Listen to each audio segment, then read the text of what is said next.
On behalf of Faith Chelmo, president of Impact Virginia, I'd like to thank everyone here with us for joining our fourth annual medical symposium on human trafficking. Today is the fourth day of 6 of our symposium and the second session of the day. My name is Tarika Yubi, and I'll be helping moderate today. While I look forward to our discussions, I'm asking for some grace as I navigate through the Zoom world. Some background about me. I'm a native Virginian, the son of Afghan immigrants, a fourth-year medical student here at VCU in Richmond, Virginia, an executive member for a Students Fighting Human Trafficking organization, and I'm applying to general surgery with an interest in delivering trauma-informed care. My own interest in human trafficking advocacy began in high school when I had an uncle who was kidnapped in Afghanistan who thankfully survived but was almost sold into organ trafficking. Before we begin, I'd like to extend a truly heartfelt thanks to our donors for sponsoring this year's symposium. Our donors hail from as far away as Massachusetts and California. We were able to offer this symposium free of charge because of their generosity. Thank you for your support. Special thanks to Dr. David Chelmo, our interim dean of the VCU School of Medicine, for his steadfast support of our educational efforts. I'd like to go over a few logistics before we get started. The presentation today will be recorded. Please keep yourself on mute throughout the presentation unless you have a question. If you do have a question, either unmute yourself or write your question in the chat box. I'll be monitoring the chat and will ask on your behalf. If you have a question that you'd like to ask anonymously, please send a chat just to me and I'll ask it without using your name. The content and discussion in this presentation will necessarily engage with issues of human trafficking, which can include sexual and physical abuse. Some of the content will be emotionally and intellectually challenging to engage with. Myself, the other moderators, the presenters, and all others who are speaking will do our best to make this virtual meeting a space where we can engage bravely, empathetically, and thoughtfully with the difficult content throughout the symposium. Our speaker today is Patty. She is an empowerment coach and business owner of Kardia Connection. She's an award-winning entrepreneur and labor trafficking subject matter expert on her lived experience. Patty has trained individuals, organizations, coalitions, communities, and government officials. Patty is a member of advisory boards bringing her expertise and voice to help expand on trainings, prevention, identification, and services to labor trafficking survivors. Patty has shared her insight internationally as a speaker and believes that together we can empower each other in expanding perspectives and changing how we serve individuals who have experienced trauma.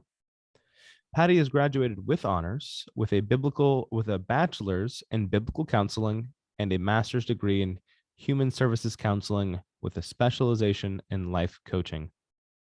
Patty is a certified and licensed as a heart math coach and trainer. She is certified as a mental health coach, a Christian DISC, a facilitator in relationship coaching and leadership coaching. Patty is a member of the American Association of Christian Counselors, AACC, and the Institute of Coaching at McLean Harvard Medical School affiliate. Patty has over 15 years of experience coaching women in professional and leadership development. She has served as a consultant for anti-trafficking organizations and ministries and as a life coach for survivors at a safe home. Patty also works with other restorative practices such as equine guided coaching and faith-based equine guided learning. For the last 4 years, Patty has volunteered and currently works at a nonprofit organization with survivors in personal and professional development through coaching, mentoring, and facilitating discussion groups focused on economic empowerment and skill building, helping survivors discover what is next in rebuilding their lives. Thank you so much for joining us today, Patty. We're excited to have you. Thank you so much. I'm excited to be here. Hello, everyone. Thank you for being here. I'm going to share my my slide. Just 1 second.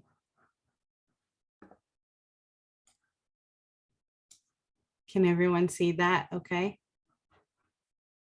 Okay. Thank you so much for the introduction. I appreciate that. And I'll jump right to, I'll skip the introduction since you've already done it so well. Thank you so much. So excited to be here, so honored, so grateful. Thank you again for having me. Today, we'll be looking at some of my artwork to learn a little bit about the art connection to the process of healing from trauma, some complex trauma.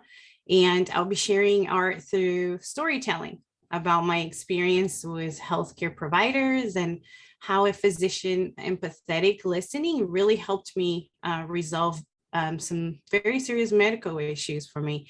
And he empowered me to reclaim my health as well. So we'll talk a little bit about that. And lastly, we'll examine the foundations of trauma-informed care provided through active listening, empathy, and life experience. Art really helped me learn how to be in the moment and enjoy stillness. I always loved being creative, but I had no idea just how impactful art could be for a person. This piece here that you see was one of my first paintings that I ever did after my trauma experience. I was at a party where survivors were being celebrated, and art was one of the activities at that party. I was scared and nervous about being at the party. I didn't want to be judged or treated differently because of that title of survivor, that I was given. Surviving is just what I did most of my life. So personally, I prefer to celebrate thriving and courage and positive things. I was just uncomfortable for a while at the party. So then I was drawn to the art station to find a little bit of quietness. I was told that I could choose to do what I wanted on my canvas. So I was empowered to create this piece by being part of that process to choose. I was given the tools in the canvas. All I needed to do was use the tools, my imagination, and create.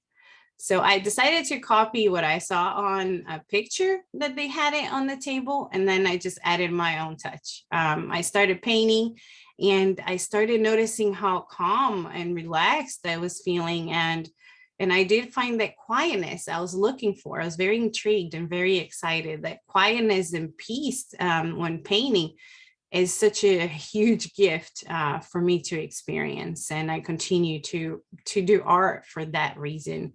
Art really empowers me to create without judgment. There are no rules, no fear, no expectation. And I just love that. So today we'll be exploring more about art with storytelling. I encourage you and I invite you to join me and participate. You can use your chat, use the little icons, that you have on Zoom, and raise your hand if you have questions, and just, go on this journey with me. It's just such a gift to be here and be able to share how art and empathy and empowerment led me to become a thriver. I want to thank you again, all of you, for being here, taking time out of your busy day and to make a difference in the world. I want to thank Faye as well for her belief and dedication to this cause. In order to learn about healthy relationships, we must experience it. I've learned about safety and trust through healthy relationships, but it was not always like that. It was through relationships that myself and many other trauma survivors that I work with have been emotionally and physically injured by authority figures in our lives, such as our fathers, mothers, teachers, husband, wife, doctors, boss, leaders, police, you name it. Healing really truly happens in the framework of relationships. Relationships that model mutuality, shared power, authenticity, and trust have the biggest impact in someone's life. And doctors are an authority figure. And a relationship with healthcare providers that display trust and safety can change a life. I know mine was definitely changed. And in my professional career, I'm an authority figure as well. So if anyone comes to me and shares any small part of their story, it is my responsibility to honor their pain, understand, and offer support. It is their responsibility to be accountable, to use the tools and take action, in their healing plan. So I discover through my practice that healthy empathy shows my clients that I have awareness, respect, and concern for them, which in turn really truly just builds a strong foundation of trust and leads them to become accountable to what they need to do next. Dog video break. I love that. I hope you're having fun. Animals were such a huge part of my healing. I painted this dog during Christmas time. It's not my dog, but I do like painting animals. It just makes such an important piece to healing, and it did for mine. So back to the show. When someone shares pain and symptoms, they share how they think they got where they are, I actively listen and I reflect back with empathy. So this allows me to understand some of their life experience, even when I have never experienced anything like what they have. Most importantly, it really tells me that I care, tells the person in me, right? Like, I care about you. I care about your needs, which is so key in relationships. This type of partnership then allows us both to develop a more creative way to address things, and it truly enhances problem solving as well. I have experienced this for myself with my doctor, and I can attest to the powerful results that I have experienced. You may be thinking that this process that I just shared takes hours, but it doesn't really. I met with my doctor for about 30 minutes. And I meet with my clients, for about 45 minutes. So those precious 30 minutes with my doctor, the practice, the same method that I just shared, was the solution for my biggest health problem. I have suffered with chronic pain and unexplainable symptoms that didn't connect, and illnesses since I was 2 years old. And until one day that I found the answers and healing. And that was 35 years later that this happened. So a whole lifetime of suffering. And through art and storytelling, I invite you to join me, and as I shared this next piece. So please feel free to, unmute or again, use the chat for, participate with me. It will be more fun. So meet your patient. Imagine this bowl represents your patient. Now, be honest. You read her chart. What's her name? When you look at her, what titles are you giving her? Like, go ahead, write in the chat. Please use the chat. Join me on this. Join me on as I shared this next art piece. Go ahead and write in the chat. If you're embarrassed, just share share privately. What are you calling her? Whatever comes to your mind is the first thing that came to your mind. Write in the chat or unmute, and you share if you can share if there's anything in the chat with me to read. Please let me know. How many of you actually chose a name for your patient? Just raise your hand. Anyone? You can share if you want to, but it's okay if you don't. How many of you, when you looked at the bowl that's representing your patient, you thought, oh no, red alert, another complex case. I don't even know what to call you. Really, it's too complicated. Look at it. It's such a hot mess. Now, you might have not thought of any of that. After all, this is a broken bowl, broken pieces of what was once a bowl. And it might not be easy to look at it and envision it as a person, but this analogy here through this art technique that I'm going to introduce you to just gives such an accurate description of my experience. Honestly, the experience of many. So now back to your patient. This patient, pretending this bowl is your patient, has gone through multiple traumatic experiences. And this, just like in the picture, this is how she shows up to your office. She hopes and expects that you, as an authority figure and trained professional, can help her put together some of those pieces of herself. Maybe help her understand why she has chronic pain, migraines, unexplainable nerve pain. Nothing feels right in her body. She's never, ever in her entire life lived a pain-free day. All of her blood tests results are normal, within range. Her physical exam is normal. You can't find anything that requires immediate medical assistance, except for the complaint of pain. So you send her home, tell her to get some rest, prescribe her some painkillers. So many of us humans have survived some level of trauma, small, medium, or large. Many have experienced some level of pain, and that could have been emotional, physical, financial, spiritual. In our path towards healing our broken places, we get stronger and better than ever before. Expecting the best of others and embracing the beauty of human flaws can change a life. It makes you more empathetic. I know it did for me, and so many that I mentor and coach. Kintsugi is the Japanese art of putting broken pottery pieces back together with gold. So it was built on the idea that by embracing flaws and imperfections, you can create an even stronger, more beautiful piece of art. Every break is unique. And instead of repairing the item like new, this 400-year-old technique actually highlights the scars as part of the design. And using this as a metaphor for healing ourselves teaches a very important lesson, that sometimes in the process of repairing things that have been broken, we actually create something more unique, beautiful, and even more resilient.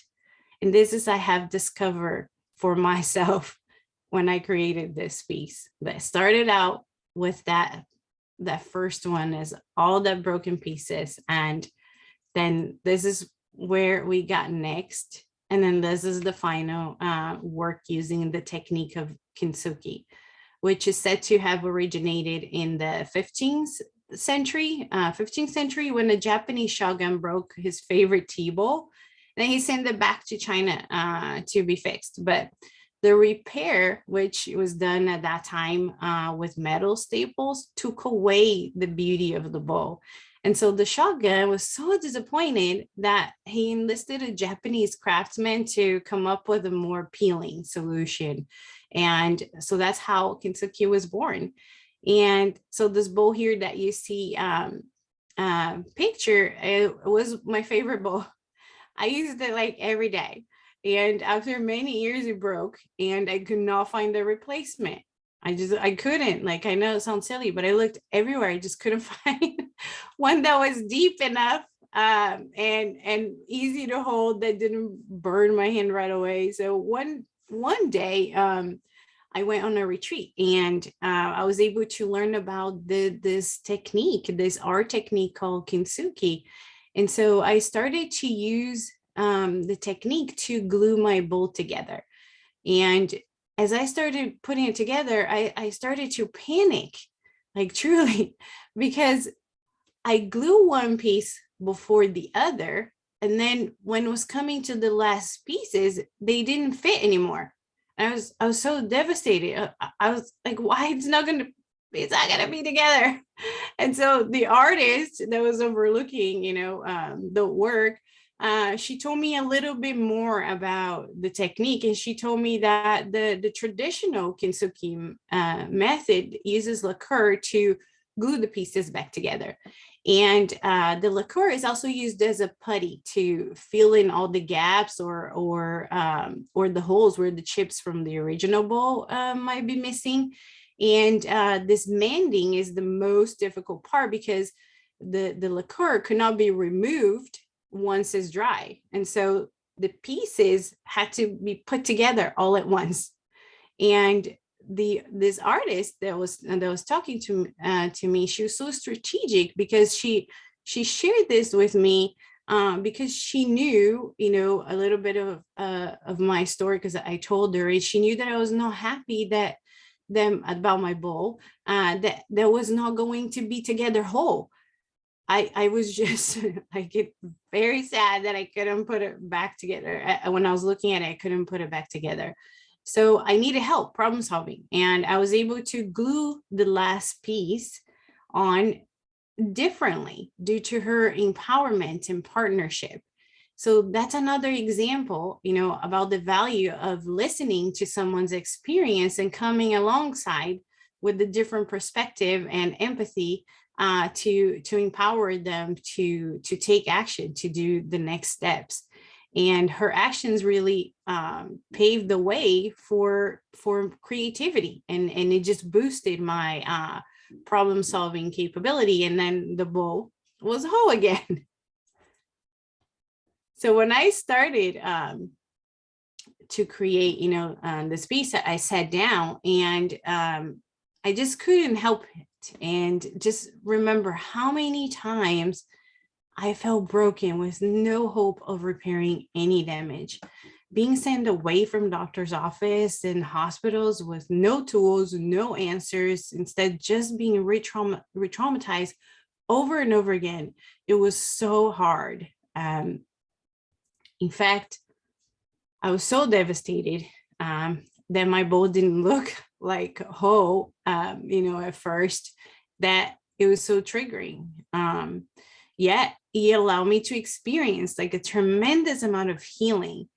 The whole process of creating the art piece, it just represented how I felt and how to heal. Now, when I sit to create, something else with broken pieces, I just think about how empowering it is to put pieces together with the gold, making the piece unique, resilient, and powerful. Just like in Kintsugi, if we miss the opportunity to glue together with gold the broken pieces, then the gold dries out and it has no use. You can't put the pieces back together. So our connection, so it is just like Kintsugi, our connection and the healthy empathy with others. If we miss the chance, we might miss the gold in solving someone's illness. And that was my case. A doctor did not miss the gold. And during my life experience, I was seen by so many doctors and nurses so many times that unfortunately took over 35 years for someone to sit with me and listen and to how my symptoms was affecting my life, and how I think I got them, and what have we tried to manage them. As a child, I was hospitalized with unexplainable loss of body mass, severe dehydration, strong pouting headaches, anemic. My body hurt everywhere, and I had severe infections. And as a teen, the hospital and doctor's visits just increased. Same concerns, except now I had added OB visits with a lot of pain. And then I came to the US when I was 19 as a victim of labor trafficking. After I escaped from that situation, then I visited the doctors and hospitals with those same symptoms. And in my early 20s, I had my first panic attack, and it was at a doctor's office. And I also lost a child in the doctor's office. And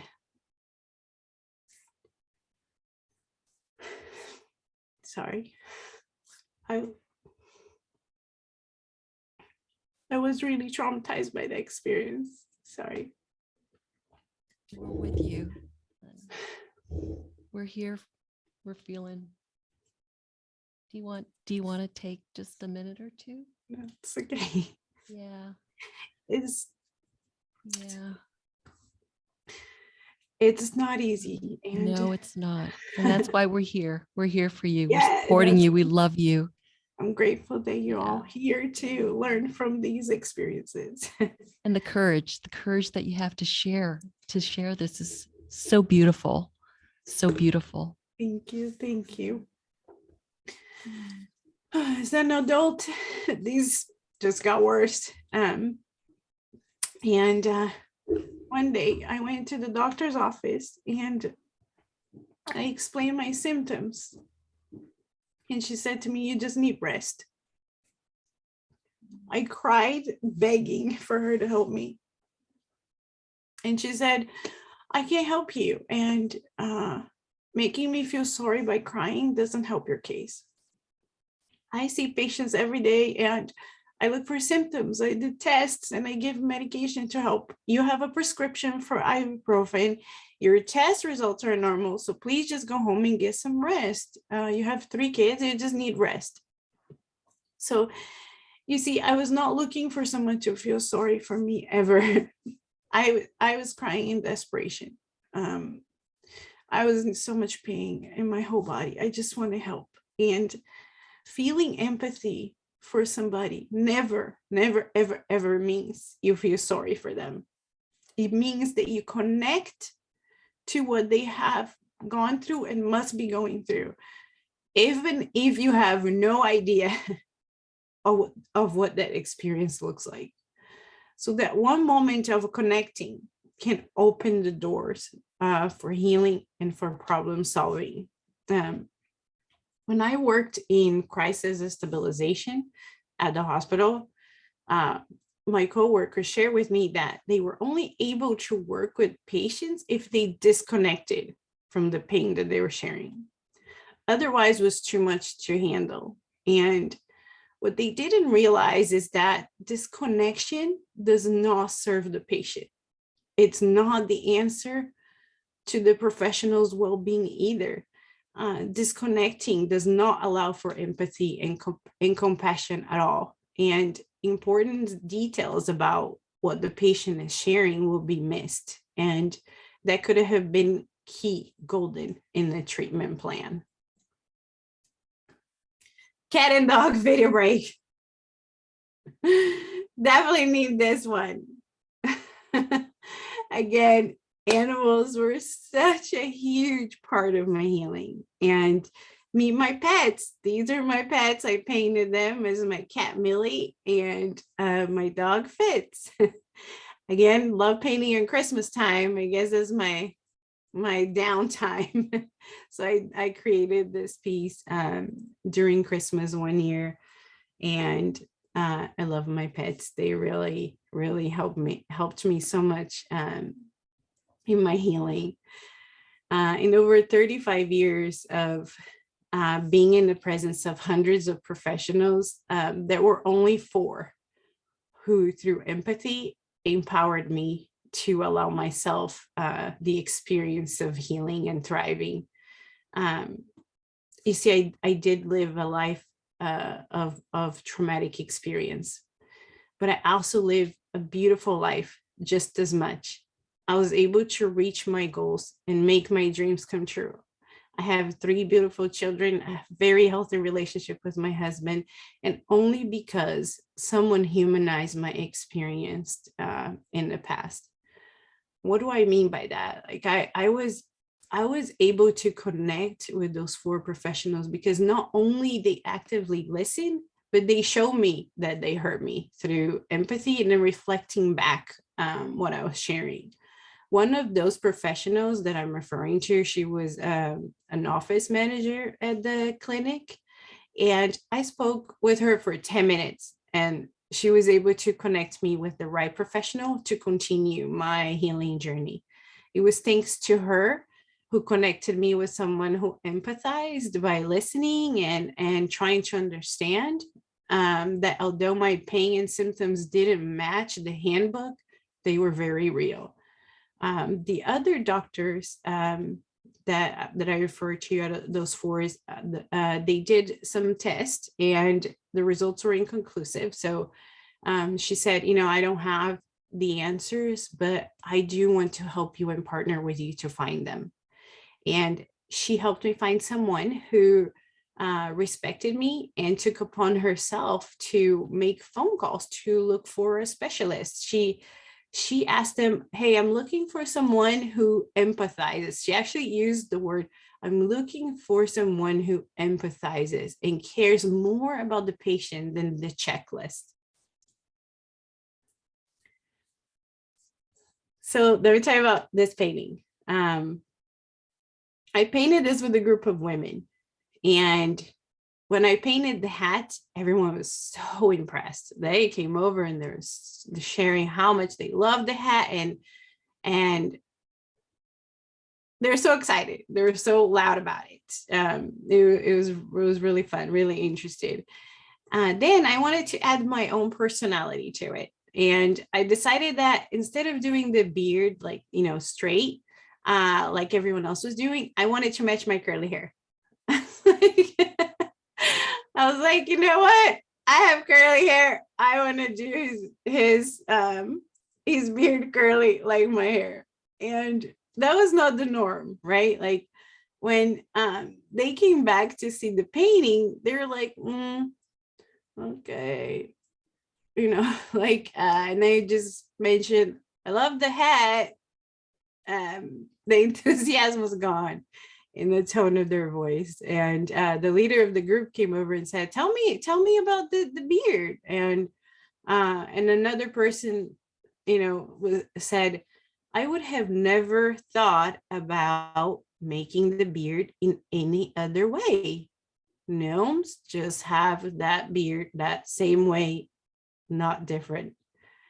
So when we partner and share our experiences, we learn and grow from the experience. And the doctor who called the other clinic to help me find the right specialist now have learned how to help others, because she saw things differently, that they didn't have to be the same way, that is expected, that is the norm. She asked permission to sit with me in my appointments with the specialist so she could learn about what was happening, so she can take what she's learning and help someone else that will have a case similar, or experience some of the symptoms that I had, that didn't have a lot of explanation. And here's another painting.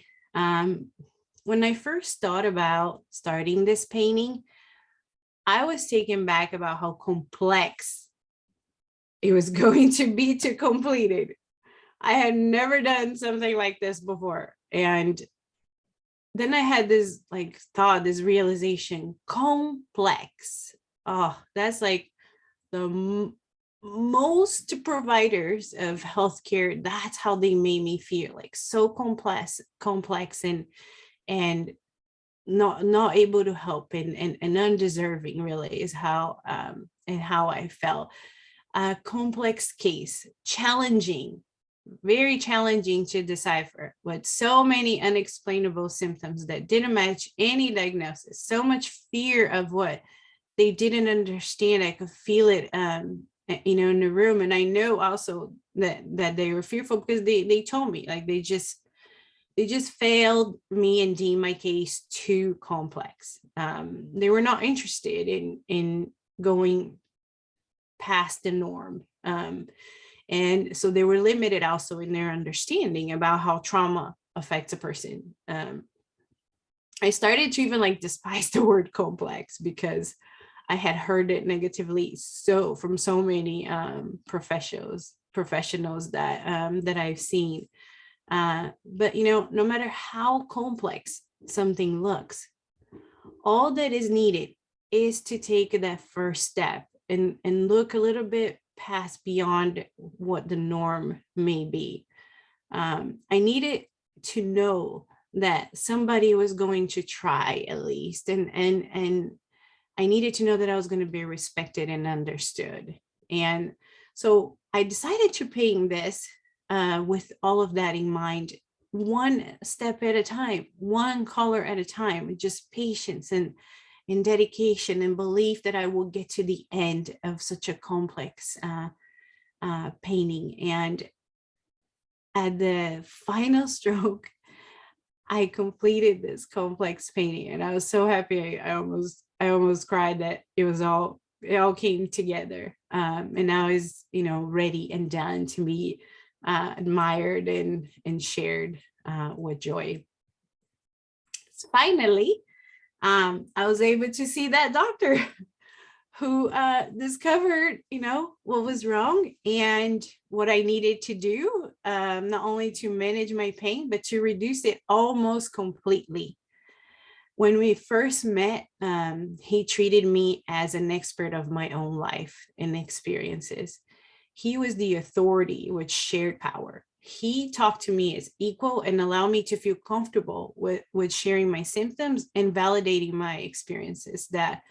So together, we both arrived at an understanding of my experience connection with my symptoms. And he empowered me to explore treatments one at a time to see what worked. He did not overwhelm me with information or leave me in the dark with lack of information. It was just right.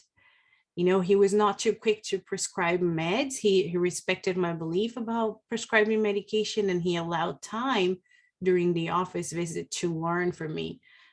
He ordered scans, which nobody ever did, because my symptoms are for a whole body pain. And he was able to give a correct diagnosis to my chronic pain.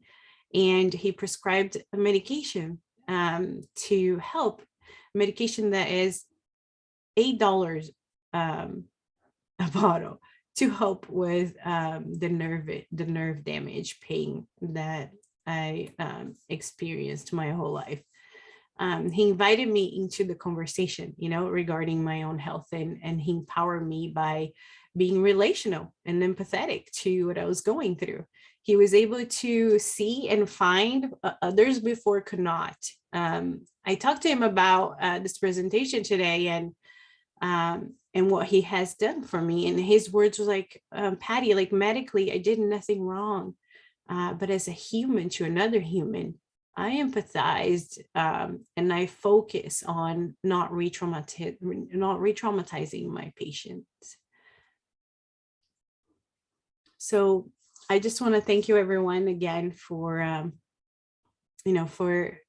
for listening, for participating, for allowing me that moment of some emotions coming back. And thank you for being here and being interested in learning more about this, so that you can be one of those people that are learning, so that you can help others that have experienced something similar that I have, or a few symptoms the same. And most importantly, to learn about how impactful art can be too in the healing journey. And it has been for me from the beginning, and I'm so inspired and so honored to be here. Again, thank you so much for providing the platform and the space, and for listening today. Thank you all so much. And if you have any questions, please, I'll stay longer to answer any questions. Thank you so much for joining us, Patty. When you were showing us your first painting, The Stillness Through the Storm, you said you wanted to celebrate thriving and courage. Yes. It certainly took a lot of courage to come speak with us today. And so I wanted to commend you on that. And after seeing what you've gone through, you certainly are thriving. At least I think it. So thank you very much for coming to us. Yes. Kind of one thing I wanted to ask, I'm not the most, your paintings are absolutely beautiful. That like Eiffel Tower painting, that looks like it should be like, framed on, a really nice hallway in like a really high-end house. Like it's a really nice painting. What can the rest of us do who are not, as artistically inclined, who, really struggle with, to connect with ourselves? What sort of, artistic outputs, would you recommend for someone who wants to be, to engage through art therapy?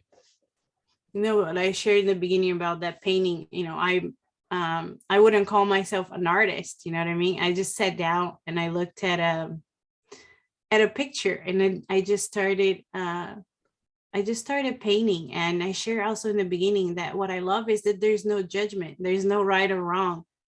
So you can do whatever you want, and that's an art piece.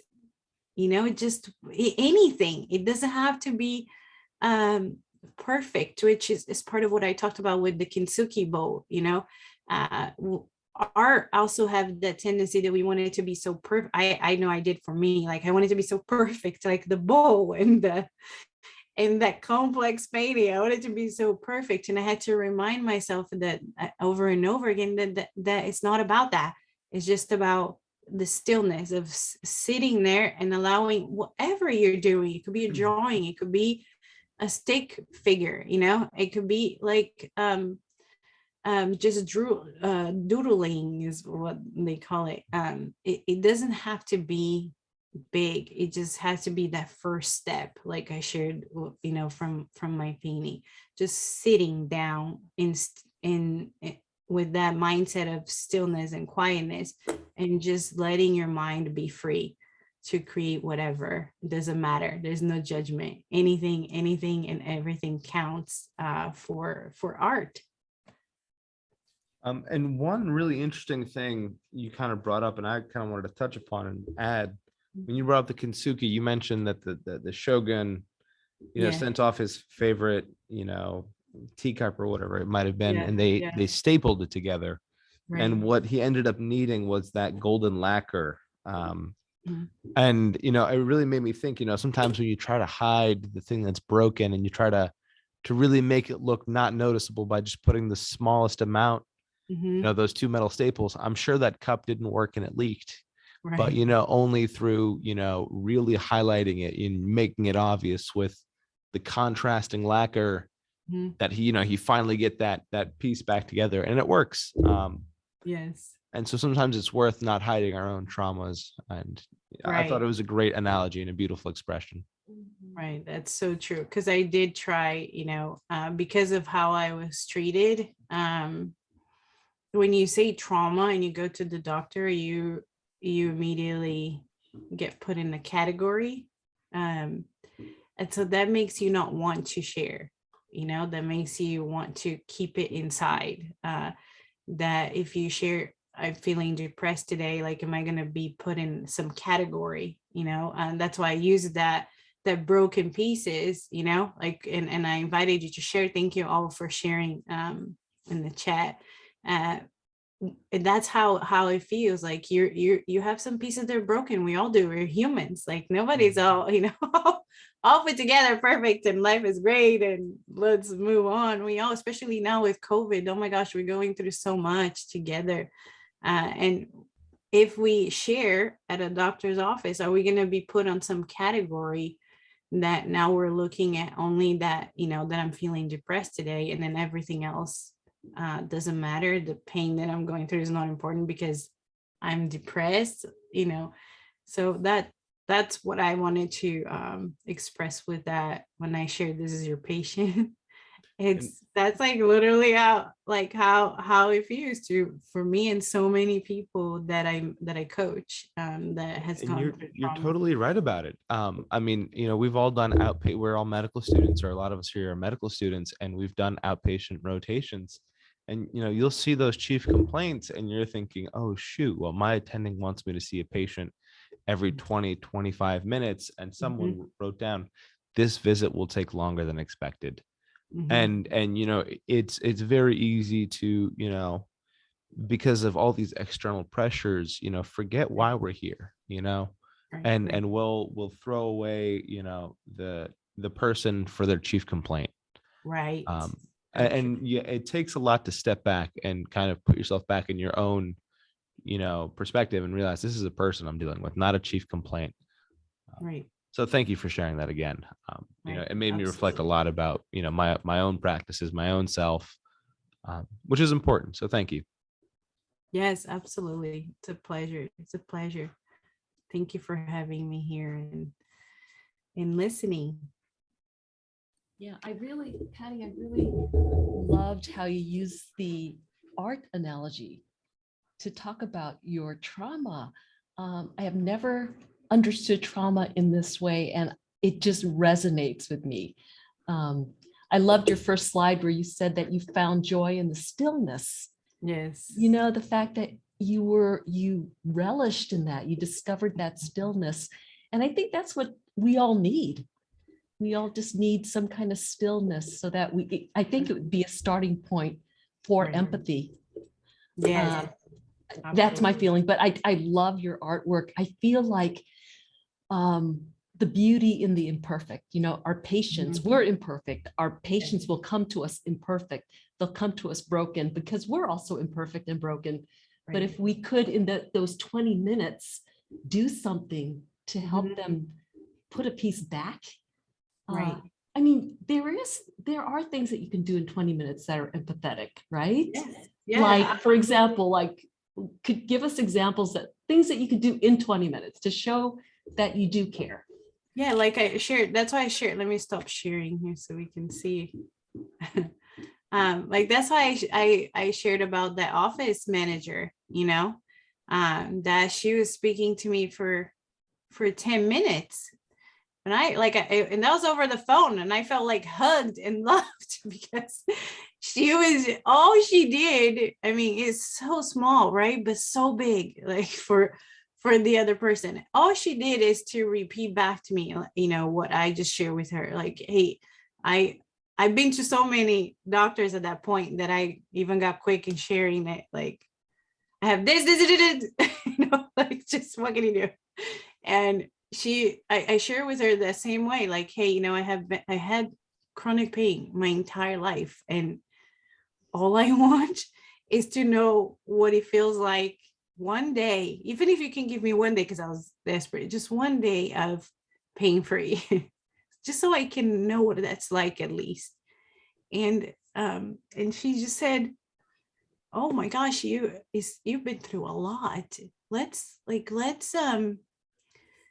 try and figure this out together, like that. She repeated, the four of them repeated that same sentence, like, I don't know what this looks like. I don't know yet, but let's figure that out together. Let's see who we can find, who we can connect you with, so you can find the healing, find out what's happening. So she didn't solve my chronic pain for those 10 minutes, but she cared enough that I can continue to search myself. So that 10 minutes helps you continue to go find solutions and problem solve. That's why I use the problem solving so many times. When you empathize with someone, you have compassion, you give them permission to continue the search, even when the answer is not there at that moment. I hope that answered. You did perfectly. And it looks like Katie has her hand up. If you want to jump in here, Katie, please feel free. Right. Yeah, I had a question to Faye, I think, but Patty, they're so beautiful, and it was just like so nice to get to see them. I have a cow painting. I did not do it. I was gonna say, I see some paintings. I was just gonna say, you have like a background in counseling, and like you do a lot of trauma-informed care for your clients in kind of a different lens. Resources that we should be looking at as med students to improve kind of our own interactions with patients that you know of, or we could start looking at least. Yeah, I always shared, I did a lot of panels with the healthcare providers, to recognize trafficking, right, and how to be trauma informed about that, and I always share, like, it doesn't mean that you're gonna rescue them. It doesn't mean you're gonna, save their life that one day, but what you're listening for are those pain points. It's what I call it, not symptoms per se, but pain points. I shared my childhood, teen, and adult. That was one thing. If you stop long enough to look at that, you will recognize trauma, right, without the person having to tell you, like, oh, you're a hot mess. it just been through a lot of trauma. So we're not immediately taking them to the mental health category, which is what I've seen. But you're just taking that, oh, this person has been through a lot, which means they're very resilient, which means they're very much capable of partnering with you to find the answers. And it also means that they might not have a lot of information on what's happening. So when they come to you, sometimes just giving that some information, like an explanation, this is trauma informed. This is very trauma informed, is to explain what you think and what you hear might be happening to them. Does that make sense? Like when I shared the panic attack, when I had my first panic attack, and you're like, oh, that's not exciting. Like, and I'm here like smiling. I had my first panic attack, first one at a doctor's office. How exciting. I didn't know what that was. Like, I didn't know what was happening. So if you take the time, which will be a few seconds to like, hey, this is what's happening.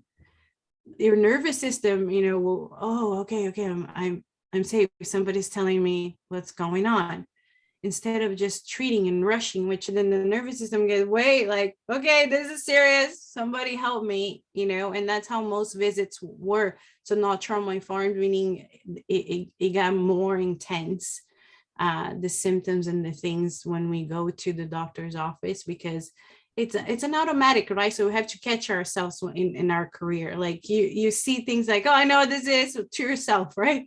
Oh yeah, this is that. Oh, that's a symptom. Okay, this looks like you have a virus, and all to yourself while the patient is sitting there, like wondering what's coming next. Am I gonna die? Is this like there's no answers? So communication, right? Partnering. Is that answering? I hope that's please tell me if it's not, and I can redirect. No, absolutely. This is so helpful. Thank you. You're welcome. Thank you for asking questions. Anyone else has any questions or anything they want to share about the painting or anything that can help you? Do you sell your paintings?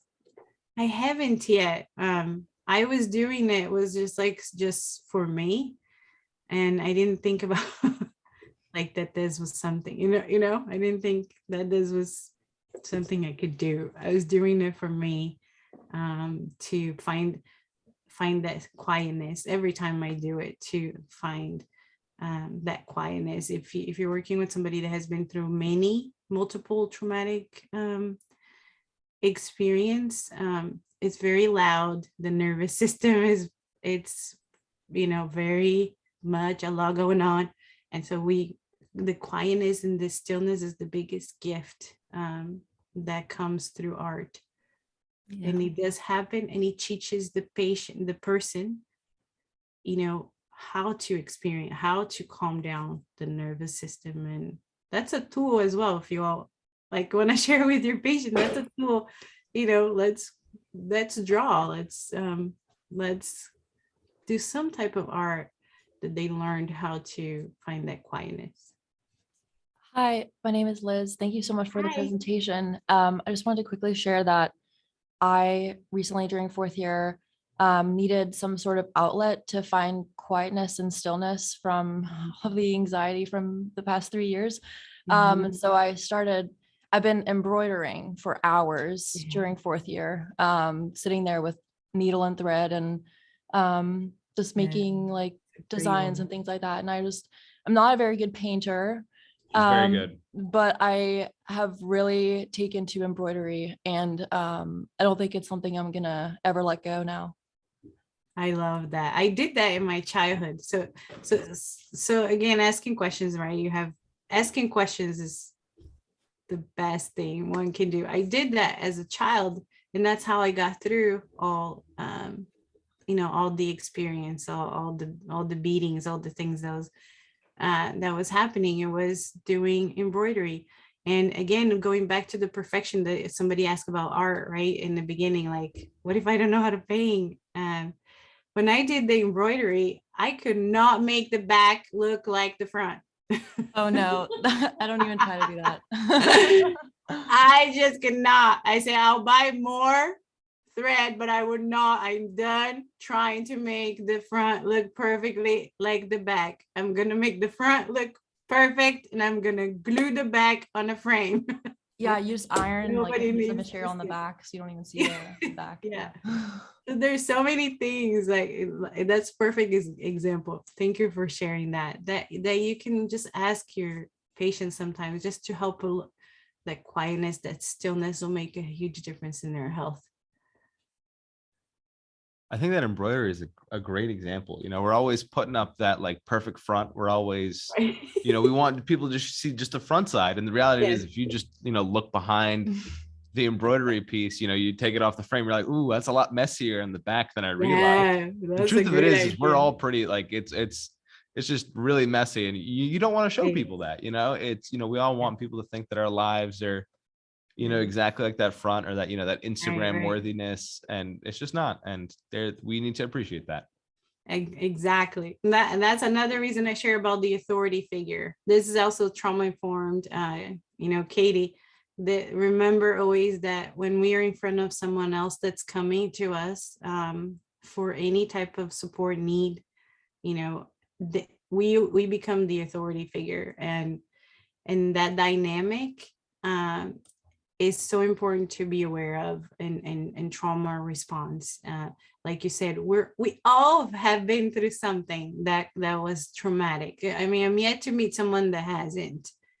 Even the babies when they come into the world, like my daughter, that's her first breath, and she has been through a traumatic experience right there before she even made her appearance in the world, and that stays in her body, and it stays with her until we go through therapy and treatment. So every person has gone through a traumatic experience. If we just remember that alone when we're interacting with everyone, you will have empathy and you will be trauma informed, because you remember that you're partnering with someone not because you're better or perfect or have a degree, but because you're human and you have been through stuff too. And what you learn with your degree, you can take that to make a difference in someone's life.